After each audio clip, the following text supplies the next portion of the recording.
2025లో గౌరవ ముఖ్యమంత్రి నారా చంద్రబాబు నాయుడు గారి సారథ్యంలో రాష్ట్రం సంక్షేమం అభివృద్ధి దిశగా అడుగులు వేస్తూ ఎన్నికల హామీల్లో భాగంగా ఇచ్చినటువంటి హామీల్ని నెరవేరుస్తూ రాష్ట్ర అభివృద్ధికి తోడ్పాటు చేయడం జరిగింది.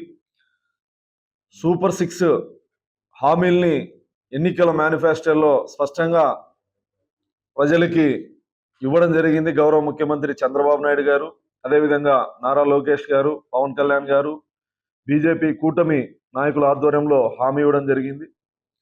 ఒక్కొక్కటిగా అమలు చేస్తూ తల్లికి వందనం ప్రతి విద్యార్థికి 15,000 రూపాయలు తల్లికి వందనం కింద ఇవ్వడం జరిగింది. దాదాపు 10,090 కోట్ల రూపాయలు వీటి కోసం రాష్ట్ర ప్రభుత్వం కేటాయించడం జరిగింది. స్త్రీ శక్తి మొన్న ఆగస్టు 15 నుంచి మహిళలకు ఉచిత బస్సు సౌకర్యం కల్పించడం జరిగింది. ఇప్పటి వరకు దాదాపు 3,25,00,000 మంది మహిళలు ఉచిత బస్సు సౌకర్యాన్ని వినియోగించుకోవడం జరిగింది. అదేవిధంగా దివ్యాంగులకి ఉచిత బస్సు, అదేవిధంగా వాళ్ళు ఎక్కడైనా రాష్ట్రంలో పెన్షన్ తీసుకునేటువంటి అవకాశాన్ని రాష్ట్ర ప్రభుత్వం కల్పించడం జరిగింది. అన్నదాత సుఖీభవ దాదాపు 46 లక్షల మంది రైతుల అకౌంట్లో 2 దఫాలుగా డబ్బులు వేయడం జరిగింది. దీపం 2 పథకం కింద ఇంటికి 3 సిలిండర్లు, ఉచిత సిలిండర్లు దిగ్విజయంగా ఈ కార్యక్రమాన్ని కూడా గౌరవ ముఖ్యమంత్రి గారు నిర్వహించడం జరుగుతూ ఉంది. ఎన్టీఆర్ భరోసా పెన్షన్ పథకం 3,000 రూపాయలు ఉన్నటువంటి పెన్షన్ని 4,000 రూపాయలు, అదేవిధంగా 6,000 రూపాయలు, 15,000 రూపాయలు. ఏ రాష్ట్రంలో కూడా పెన్షన్స్, వృద్ధులు, వికలాంగులు, వితంతువుల పెన్షన్స్ ఎక్కడా కూడా జరగని విధంగా 1వ తారీఖు ఖచ్చితంగా ఇంటి దగ్గరికి పెన్షన్ ఇచ్చే కార్యక్రమం. అదేవిధంగా ఇతర రాష్ట్రాల్లో 1,500, 1,000 రూపాయలు ఉన్నటువంటి పెన్షన్లు కేవలం ఆంధ్రప్రదేశ్లో మాత్రమే గౌరవ ముఖ్యమంత్రి చంద్రబాబు నాయుడు గారి నాయకత్వంలో మాత్రమే 4,000, 6,000, 15,000 రూపాయల పెన్షన్లు పంపిణీ కార్యక్రమం జరుగుతుంది. ఇప్పటికీ దాదాపు 50,000 కోట్ల రూపాయలు పెన్షన్కి కేటాయించడం జరిగింది. రాష్ట్ర ప్రభుత్వం ఖర్చు చేయడం జరిగింది. అదేవిధంగా మత్స్యకార భరోసా ఏడాదికి 20,000 చొప్పున 1,25,000 మంది మత్స్యకార సోదరులకు కూడా డబ్బులు వేయడం జరిగింది. నేతనులకు ఉచిత విద్యుత్ కానీ, ఆటో డ్రైవర్ల సేవ, అన్న క్యాంటీన్, గీత కార్మికులు, ఇలా అనేక రకాలుగా గౌరవ ముఖ్యమంత్రి అన్ని వర్గాల ప్రజల శ్రేయస్సు కోసం, అన్ని వర్గాల ప్రజల సంక్షేమం అభివృద్ధి లక్ష్యంగా గౌరవ ముఖ్యమంత్రి గారు రాష్ట్రంలో ఉన్నటువంటి అన్ని వర్గాల ప్రజల్ని ముందుకు తీసుకెళ్లే విధంగా రాష్ట్ర ప్రభుత్వం దిగ్విజయంగా సంక్షేమ పథకాలని అమలు చేస్తూ ఉంది. అదేవిధంగా ఇమాములకు కానీ, పాస్టర్లకు కానీ, పురోహితులకు కానీ నెల నెల డబ్బులు ఇచ్చేటువంటి కార్యక్రమం కానీ, జూనియర్ లాయర్లకు కానీ, ఇలా అనేక రకాల సంక్షేమ కార్యక్రమాలు ఒకవైపు, మరొక వైపు నేషనల్ హైవేలు, రైల్వే ట్రాక్లు, ఇలా దాదాపు 1,00,000 కోట్ల రూపాయల నిధుల్ని ఖర్చు చేసే విధంగా కేంద్ర ప్రభుత్వంతో గౌరవ ముఖ్యమంత్రి చంద్రబాబు నాయుడు గారు నేషనల్ హైవేల కోసం నిధులు తీసుకురావడం, అదేవిధంగా పరిశ్రమలు దేశంలో ఎక్కడా లేని విధంగా ఆంధ్రప్రదేశ్కి విశాఖపట్నం, అమరావతి, అదేవిధంగా రాయలసీమలో కూడా పరిశ్రమల ఏర్పాటుకి ఇప్పటికే పారిశ్రామికవేత్తలు 1,000 కోట్ల రూపాయలు అగ్రిమెంట్లు చేసుకోవడం జరిగింది. 2025లో దాదాపు దేశంలో ఎక్కడా కూడా ఇంతమంది పారిశ్రామికవేత్తలు వచ్చి రాష్ట్ర ప్రభుత్వంతో ఎంఓ చేసుకున్నటువంటి పరిస్థితి లేదు. వెనుకబాటుతనంతో ఉన్నటువంటి రాయలసీమకు కూడా అనేక పరిశ్రమలు రాబోతా ఉన్నాయి. ఉమ్మడి అనంతపూర్ జిల్లా, సత్యసాయి జిల్లాలో కూడా పరిశ్రమలు రాబోతా ఉన్నాయి. అదేవిధంగా సోలార్ ప్రాజెక్టులు కూడా భవిష్యత్తులో ఏ రంగం అయితే అభివృద్ధి దిశగా ముందుకు వెళ్తుందో, సోలార్ దేశంలో, ప్రపంచంలో ముందుకు వెళ్తున్నటువంటి పరిస్థితుల్లో ఆంధ్రప్రదేశ్లో సోలార్ ప్రాజెక్టులు, సోలార్ పార్కులు అన్ని జిల్లాల్లో రాబోతున్నాయి. సత్యసాయి జిల్లాలో అత్యధికంగా సోలార్ పార్కులు రాబోతున్నాయి. అదేవిధంగా ఒకవైపు సంక్షేమం, మరొక వైపు అభివృద్ధి చేస్తూనే రాష్ట్రంలో గత 5 సంవత్సరాల వైఎస్ఆర్ కాంగ్రెస్ పార్టీలు గాడి తప్పినటువంటి లా అండ్ ఆర్డర్ ఏదైతే ఉందో వాటిని గాడిలో పెడుతూ, అదేవిధంగా గంజాయి డ్రగ్స్ అత్యధికంగా రాష్ట్రంలో గతంలో జరిగేటివి వాటన్నిటినీ కూడా లీగల్ టీం ఆధ్వర్యంలో కంట్రోల్ చేయడం, డ్రగ్స్ రహిత ఆంధ్రప్రదేశ్గా ముందుకు తీసుకెళ్లేటువంటి క్రమంలో శాంతి భద్రతలు కూడా గౌరవ ముఖ్యమంత్రి చంద్రబాబు నాయుడు గారు బాధ్యతలు తీసుకున్న తర్వాత లా అండ్ ఆర్డర్ కూడా కంట్రోల్లో ఉండడం, పోలీసులు తమ పని తాను చేసుకువెళ్లే విధంగా చట్టాన్ని అమలు చేసే దిశగా గౌరవ ముఖ్యమంత్రి స్పష్టమైన ఆదేశాలు ఇవ్వడం, అమరావతి గత 5 సంవత్సరాల్లో ఎంత నిర్వీర్యమైందో ఈ రాష్ట్ర ప్రజలకే కాదు ప్రపంచంలో ఉన్న వాళ్ళందరికీ తెలుసు. ఈరోజు అమరావతి పునర్నిర్మాణం దిశగా అడుగులు వేస్తా ఉంది. వేల కోట్ల రూపాయలు అక్కడ పెట్టుబడులు వస్తా ఉన్నాయి. రాజధాని నిర్మాణం వేగవంతమైంది.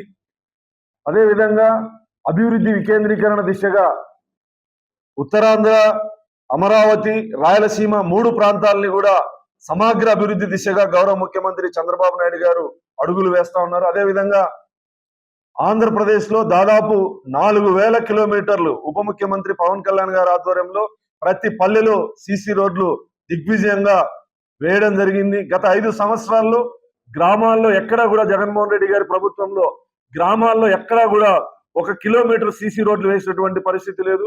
ఈరోజు గౌరవ ముఖ్యమంత్రి చంద్రబాబు నాయుడు గారు, ఉప ముఖ్యమంత్రి పవన్ కళ్యాణ్ గారు, నారా లోకేష్ గారి ఆధ్వర్యంలో రాష్ట్రంలో ప్రతి పల్లెలో, ప్రతి పంచాయతీలో దాదాపు 30 లక్షల నుంచి ₹1 కోటి వరకు నిధులు ఖర్చు పెట్టినటువంటి పరిస్థితి ఆంధ్రప్రదేశ్ లో ఉంది.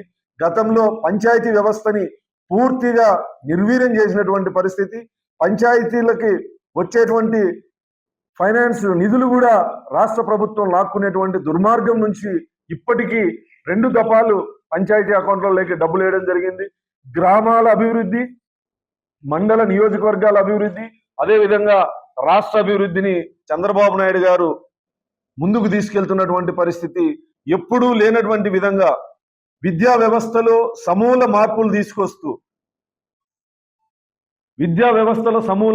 తీసుకొస్తూ మెగా పేరెంట్స్ టీచర్స్ సమావేశాలు ఏర్పాటు చేస్తూ విద్యార్థులతో వాళ్ళ సమస్యల్ని ప్రభుత్వం పరిష్కరించే దిశగా నారా లోకేష్ గారి అద్భుత ఆలోచన విధానంలో నుంచి వచ్చినటువంటి అనేక పథకాలు విద్యా వ్యవస్థలో నాణ్యమైనటువంటి విద్యను అందిస్తూ, అదేవిధంగా మధ్యాహ్న భోజనం కానీ ఇంటర్ విద్యార్థులకు గతంలో లేనిది ఇప్పుడు నారా లోకేష్ గారి ఆధ్వర్యంలో డొక్కా సీతమ్మ మధ్యాహ్న భోజనం కానీ, అదేవిధంగా పుస్తకాలు కానీ, బ్యాగులు కానీ, నాణ్యమైనటువంటి విద్యార్థులకు అందించేటువంటి స్కూల్ డ్రెస్సులు కానీ అందించే దిశగా గతంలో నాణ్యత లేనటువంటి స్కూల్ బ్యాగులు కానీ, యూనిఫామ్లు కానీ ఇచ్చేటువంటి పరిస్థితి. ఈరోజు నారా లోకేష్ గారి ఆధ్వర్యంలో విద్యా వ్యవస్థలో సమూల మార్పులు తీసుకొచ్చేటువంటి పరిస్థితి ఆంధ్రప్రదేశ్ లో కనిపిస్తా ఉంది. ఇన్ని రకాలుగా ఆంధ్రప్రదేశ్ ని ముందుకు తీసుకెళ్తా ఉంటే రైతులకి గతంలో మద్దతు ధర లేక అనేక రకాలుగా అన్ని వర్గాల రైతులు ఇబ్బంది పడేటువంటి క్రమంలో రైతుల్ని కూడా ఆదుకునే ప్రభుత్వంగా చంద్రబాబు నాయుడు గారి ప్రభుత్వం ముందుకెళ్తున్న విషయం అందరికీ తెలుసు. ఇక్కడ కొంతమంది నిన్న మొన్న ప్రెస్ మీట్లు పెట్టి నూతన సంవత్సరం సంక్రాంతి శుభాకాంక్షలతో క్యాబినెట్ లో కొన్ని నిర్ణయాలు తీసుకుంటారేమో అని ఎదురు చూస్తా ఉన్నామని చెప్పేసి చెప్పినటువంటి వ్యక్తులు గతంలో మంత్రులుగా చేసినారు.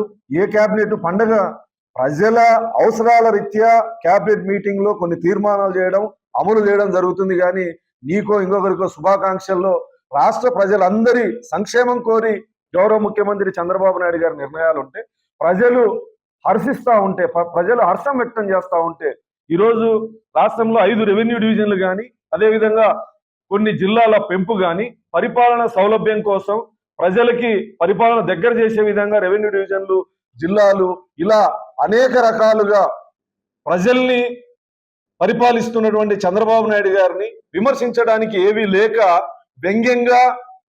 వ్యంగ్యంగా మాట్లాడడం, నేను ఒక సీనియర్ నేతని అనే అహంతో మాట్లాడడం మంచి పద్ధతి కాదు. నీకు నిజంగా రాష్ట్ర అభివృద్ధి పట్ల ఏమాత్రం చిత్తశుద్ధి ఉన్నా ఈ నిర్ణయాలన్నిటిని ఒకసారి గమనించి గత 5 సంవత్సరాలు నువ్వు ఉన్న పార్టీ ప్రభుత్వంలో ఉంది, అప్పటికి ఇప్పటికీ తేడాని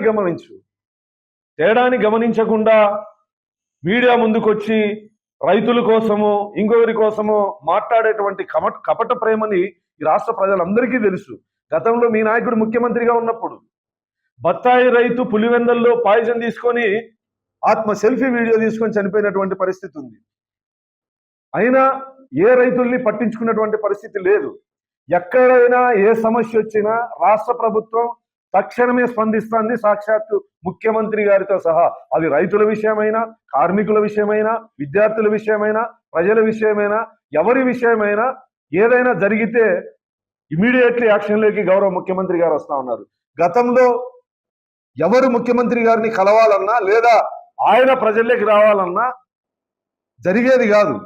ఈ రోజు ఉన్నటువంటి పరిస్థితి, రాష్ట్ర ముఖ్యమంత్రి హోదాలో గౌరవ చంద్రబాబు నాయుడు గారు ఒక్కొక్క జిల్లాకి, నియోజకవర్గాలకి దాదాపు ఇప్పటికే ఒక 100 నియోజకవర్గాలకి ఆయన పర్యటించుంటాడు. అన్ని జిల్లాలకి అనేక సార్లు పర్యటించాడు. ప్రజలకి ఏది అవసరమో, ఏ నిర్ణయాలు తీసుకోవాలో, ఎప్పుడు తీసుకోవాలో ముఖ్యమంత్రి గారికి, చంద్రబాబు నాయుడు గారికి తెలుసు. నీలాంటి రాజకీయ ఊసర వెల్లులు చెప్తే వినేటువంటి పరిస్థితుల్లో మేం కానీ, మా ప్రభుత్వం కానీ ఉండదు. మీరు ఎన్ని నాటకాలు వేసినా, ఎన్ని నటనలు చేసినా ప్రజలు మిమ్మల్ని హర్షించరనే విషయాన్ని గుర్తుపెట్టుకోవాలని చెప్పి సందర్భంగా తెలియజేస్తూ, రాష్ట్ర ముఖ్యమంత్రి నారా చంద్రబాబు నాయుడు గారి ఆధ్వర్యంలో ఒకవైపు సంక్షేమం, మరొక వైపు అభివృద్ధి, రెండు కళ్ళుగా భావించి ఈ రాష్ట్రాన్ని ముందుకు తీసుకెళ్తున్నటువంటి పరిస్థితిని ఆంధ్రప్రదేశ్ ప్రజలందరూ గమనించాలని సందర్భంగా విజ్ఞప్తి చేస్తా ఉన్నాం. మీరు గమనించుంటారు, గత 5 సంవత్సరాల దుర్మార్గమైనటువంటి పరిపాలన. 2,000 రూపాయలు పెన్షన్ 3,000 చేస్తామని 5 సంవత్సరాలు 250, 300 ఇట్లా పెంచినటువంటి పరిస్థితి నుంచి రాష్ట్ర ఆర్థిక పరిస్థితి అధ్వానంగా ఉన్నప్పటికీ, రాష్ట్ర ఖజానా అధ్వానంగా ఉన్నప్పటికీ ఇచ్చిన మాట ప్రకారం ఇచ్చిన ప్రతి హామీని దశల వారీగా అమలు చేస్తున్నటువంటి పరిస్థితిని రాష్ట్ర ప్రజలు గమనించాలి. శాంతి భద్రతల విషయం కానీ, రాష్ట్ర అభివృద్ధి విషయం కానీ, నేషనల్ హైవేలు కానీ, రైల్వే ట్రాక్లు కానీ, అదేవిధంగా అమరావతి నిర్మాణం కానీ, పోలవరం కానీ, సాగునీటి ప్రాజెక్ట్ రాయలసీమలో అంద్రినివా కానీ, ఇలా అన్ని రంగాల్ని గతంలో విస్మరిస్తే, జగన్మోహన్ రెడ్డి అసలు పట్టించుకోకపోతే, ప్రతి రంగాన్ని గౌరవ ముఖ్యమంత్రి చంద్రబాబు నాయుడు గారు బాధ్యత తీసుకున్న తర్వాత ప్రతి వాటికి బడ్జెట్ కేటాయిస్తూ, పనులు కూడా పురోగతి కల్పిస్తూ, అభివృద్ధి దిశగా ప్రతి ఎకరాకి సాగునీరు ఇవ్వాలనే లక్ష్యంతో అంద్రినివాని కానీ, పోలవరాన్ని కానీ, గతంలో పట్టిసీమను కానీ ఎక్కడ చూసినా చంద్రబాబు నాయుడు గారి మార్కు ఉంటుందనే విషయాన్ని మీరు గమనించాలి. నిన్న మొన్న అనంతబాబు అక్కడ ఉన్నటువంటి శాసనసభ్యురాలని బెదిరించేటువంటి ధోరణి, నేను కనుసైగ చేస్తే, నేను ఎక్కడున్నా పిచ్చిదానా కనుసైగ చేస్తే లేచిపోతాం అంటే ఎంత. ఇంకా అప్పుడు అధికారంలో ఉన్నప్పుడు డ్రైవర్ని చంపి డోర్ డెలివరీ చేసి ఆ కేసులో నుంచి బయటపడేటువంటి అన్ని రకాల ప్రయత్నాలు చేసి ఈరోజు ఇప్పటికీ అహం తగ్గకుండా ఒక గిరిజన శాసనసభ్యురాలని హేళనగా మాట్లాడేటువంటి దుర్మార్గాల్ని మీరందరూ గమనిస్తూ ఉంటారు. ప్రజలు గమనించాల్సిందిగా విజ్ఞప్తి చేస్తాను. ఎవరైనా గెలుపోటములు సహజం. ప్రభుత్వ విధానపరమైనటువంటి నిర్ణయాల్ని కానీ, ముఖ్యమంత్రి గారి పనితీరుని కానీ ఏ పార్టీ అయినా ప్రశ్నించవచ్చు. బెదిరింపు ధోరణి, ఫ్లెక్సీల్లో కట్టడం, ఇలాంటి దుర్మార్గ రాక్షస జాతికి సంబంధించినటువంటి నీతి లేని కొంతమంది మూకలుగా ఏర్పడి చేసేటువంటి పరిస్థితిని రాష్ట్ర ప్రజలు గమనించాలని సందర్భంగా మీ అందరికీ విజ్ఞప్తి చేస్తూ, ఈ రాష్ట్ర ప్రజలందరికీ నూతన సంవత్సరం మరియు సంక్రాంతి శుభాకాంక్షల్ని మీడియా మిత్రులందరికీ తెలియజేస్తాను.